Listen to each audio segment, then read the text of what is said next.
Hai great people, Assalamualaikum warahmatullahi wabarakatuh. Apa kabar hari ini? Semoga dalam keadaan baik dan luar biasa ya. Oke, ketemu lagi dengan saya di channel HR Milenial. Oke teman-teman, kali ini agak sedikit spesial karena ini adalah video pertama saya benar-benar nongol di depan teman-teman semua di hadapan kamera. Yang sebelumnya kan biasanya saya hanya melalui voice aja.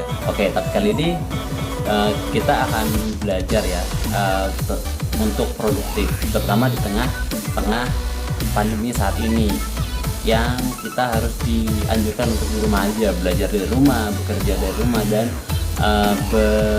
apalagi beribadah dari rumah. Dan diperintahkan di tengah-tengah pandemi saat ini menggalakkan atau memberlakukan yang namanya aturan tentang PSBB atau pembatasan sosial berskala besar. Di tengah-tengah PSBB, bagaimana sih kemudian kita bisa benar-benar mampu berubah yang lebih baik? Tentunya kita akan memanfaatkan momen social distance ketika kita harus di rumah aja saat ini dengan PSBB juga gitu loh. PSBB versi kita. Apa itu? Peningkatan skill berskala besar. Artinya ini adalah momen baik buat kita untuk benar-benar belajar hal baru. Apa yang teman-teman sebelumnya belum dikuasai, sekarang kita mulai belajar hal tersebut untuk bisa kita kuasai. Karena di tengah kondisi pandemi yang sejak bulan Maret kemarin sudah mulai mencuak di permukaan ya, kasus pertama hingga sekarang kasusnya udah sangat besar dan kita nggak tahu sampai kapan hal ini benar-benar selesai. Tapi yang jelas dengan situasi seperti ini, tiba-tiba kan kita dituntut untuk melakukan sesuatu yang tidak biasa. Yang ke depan itu pasti akan jadi new normal, menjadi habit baru, kebiasaan baru kebanyakan orang. Dan teman-teman tahu, di tengah-tengah new normal tadi, kebutuhan tentang suatu hal, skill, pekerjaan apapun itu membutuhkan orang-orang yang tidak atau di atas normal gitu. Artinya orang-orang yang benar-benar siap ketika menghadapi new normal. Maka manfaatkan momen ini dengan baik agar kita benar-benar bisa menjadi pribadi yang lebih baik lagi. Nah, untuk meningkatkan skill berskala besar ketika kita harus di rumah aja, pertama adalah kita harus benar-benar punya planning. Artinya kita harus punya plan ke depan apa yang akan kita kuasai. Apa saja skill yang harus kita bisa, yang sebelumnya kita nggak bisa, atau yang sebelumnya udah bisa tapi level 1 misalkan. Mulai sekarang harus bisa di level 4 atau level 5 karena kita kan harus bertumbuh ya kan, kita harus berkembang. Terlebih di tengah seperti ini ketika kita tidak bisa bertumbuh, tidak bisa berkembang antara sebelum pandemi sampai dengan setelah pandemi kita sama aja, kita pasti akan tertinggal dengan yang lainnya karena yang lainnya pun pasti akan punya target. Di tengah kondisi new normal seperti sekarang ini, gue harus bisa melakukan ini, dan ini. Bagi teman-teman pengusaha aja bisa kita lihat yang tadinya mereka buka gerai terus diberlakukan social distance, pusing apa yang akan harus aku lakukan gitu loh. Tapi bagi mereka yang mampu survive, dia akan bisa berinovasi. Dia bisa berinovasi dari yang tadinya hanya buka gerai jualan di situ, sekarang dia mampu berinovasi untuk berjualan secara online, kasih jasa pesan antar dan lain sebagainya. Artinya inovasi itu harus ada dan kita pun harus bisa melakukan hal tersebut terhadap kualitas kita, terhadap kompetensi kita, terhadap skill kita. Nah, maka dari itu untuk menentukan plan itu penting banget. Jadi, apa yang harus kita kuasai, apa yang harus kita lakukan itu harus benar-benar termapping dengan baik. Itu yang pertama. Yang kedua, setelah kita punya planning, kita harus punya target teman-teman.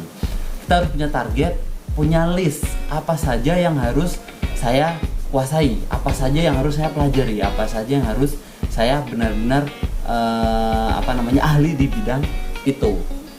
Kalau kita lihat PSBB kan membawa perubahan ke banyak hal. Ada yang perubahannya jadi positif banyak, yang negatif pun ada gitu. Yang positif contohnya misalkan bagi kita yang tadinya mungkin nggak bisa masak, teman-teman yang cewek misalkan pas PSBB mau nggak mau kan jadi bisa masak. Buka YouTube yang tadinya bukanya akun gosip misalkan, akhirnya buka menu-menu resep masakan dan lain sebagainya. Artinya ini adalah perubahan hal yang positif. Hal yang negatif apa? Ya dimanfaatkan untuk bukan hal yang positif.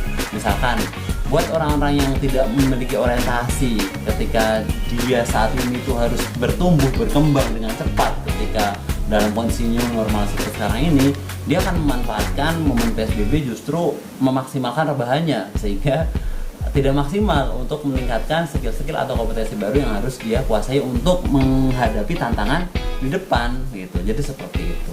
Nah, maka selain kita punya plan, kita punya target apa saja yang harus kita kuasai. Kita harus pelajari lagi nih teman-teman. Di kondisi new normal, kebutuhan apa sih yang bakal digunakan ke depan? Skill apa saja sih yang bakal dipakai dan skill apa saja yang tidak dipakai. Nah, itu kita harus tahu. Kita harus punya mapping, punya list agar yang tidak terpakai itu bisa kita tinggalkan, apalagi hal yang negatif ya. Dan skill baru yang benar-benar nanti akan menjadi opportunity baru yang bakal dipakai atau digunakan itu benar-benar bisa kita kuasai dan kita akan mudah untuk survive menghadapi tantangan di kondisi new normal ke depan. Jadi seperti itu. Nah, jadi pertama plan, ingat, kedua kemudian kita punya target. Ketiga, selain kita punya plan, punya target, ini yang paling penting. Kita harus mau untuk action atau berani action. Percuma kan kita punya plan, kita punya target, tapi kita nggak berani action, tidak pernah melakukan action, hanya sekedar wacana, hanya sekedar planning. Yang ada apa? Ya sama aja, nggak ada perubahan teman-teman. Maka selain kita punya plan dan kita punya target, ya kita harus action. Apa yang harus saya lakukan? Yaitu kalian kerjakan gitu loh. Planning yang sudah kalian bikin harus kalian kerjakan, kalian lakukan, kalian maksimalkan itu. Jadi seperti itu. Nah, setelah action, kemudian keempat, kalian harus konsisten. Ini adalah kendala yang sering dihadapi oleh kebanyakan orang, ya kan? Karena kita mengawali habit baru nih, biasanya kecenderungannya kita berat. Sehari oke bisa, 2 hari moodnya mulai turun, 3 hari mulai hilang, ya kan, bahaya. Maka konsistensi ini adalah sangat penting buat kita. Agar apa? Kita bisa continue, kita bisa membentuk habit baru.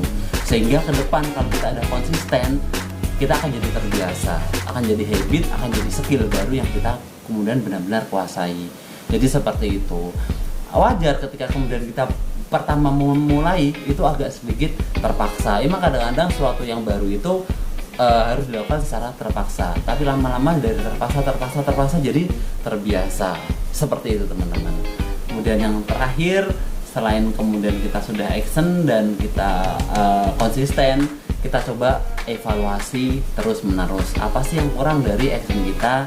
Apa sih yang kurang dari yang sudah kita lakukan? Kalau ada yang kurang, kita perbaiki lagi. Besok kita kerjakan lagi dengan sesuatu yang baru, dengan semangat baru, dengan hal yang positif baru, sehingga kita benar-benar bisa memaksimalkan PSBB kita, yaitu peningkatan skill berskala besar. Oke teman-teman, itu aja yang bisa saya sharing, mudah-mudahan bermanfaat. Sampai ketemu di video selanjutnya. Terima kasih. Assalamualaikum warahmatullahi wabarakatuh.